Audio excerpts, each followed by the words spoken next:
Pemirsa, polisi akhirnya menetapkan WK sebagai tersangka kasus penganiayaan seorang balita di Kota Batu. WK adalah calon suami ibu kandung korban dan telah menganiaya sang balita sejak bulan Agustus lalu. Korban kerap mendapat perlakuan sadis oleh tersangka, mulai dipukul, disuruh rokok, hingga disiram air panas.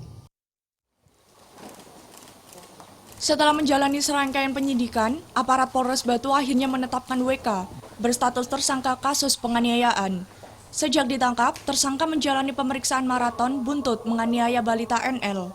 Bersama tersangka, turut diamankan barang bukti bak mandi dan gayung serta panci yang digunakan untuk menyiram air panas. Pria 25 tahun ini merupakan calon suami ibu kandung balita 2,5 tahun tersebut. Meskipun belum menikah, mereka sudah tinggal bersama di rumah tersangka di Desa Beji, Kecamatan Junrejo, Kota Batu sejak bulan Agustus lalu. Sejak itulah tindakan kekerasan terhadap balita NL terjadi. Kepada polisi, tersangka mengaku berulang kali melakukan penganiayaan, mulai memukul, menyulut rokok, menggigit jari korban, hingga terakhir menyiram korban dengan air panas yang mengakibatkan luka sekujur tubuh. Perbuatan sadis terakhir tersangka sempat diketahui paman korban. Motif dan alasan tersangka menganiaya korban karena kesal lantaran korban kerap rewel, dan balita NL dianggap beban ekonomi karena bukan anak kandungnya. Semua penganiayaan itu dilakukan tersangka saat ibunya pergi. Ibu korban pun tidak berani melapor karena takut tidak jadi dinikahi tersangka.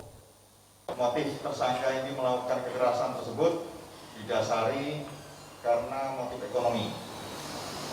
Korban dianggap sebagai beban karena bukan anak biologis dari pelaku, sehingga korban merasa terbebani secara ekonomi.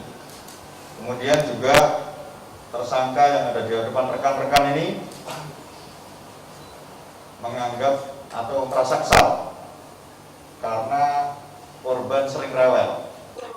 Akibat perbuatannya, tersangka dikerat dengan Undang-Undang Nomor 23 Tahun 2002 tentang perlindungan anak dengan ancaman 5 tahun penjara serta denda 100 juta rupiah.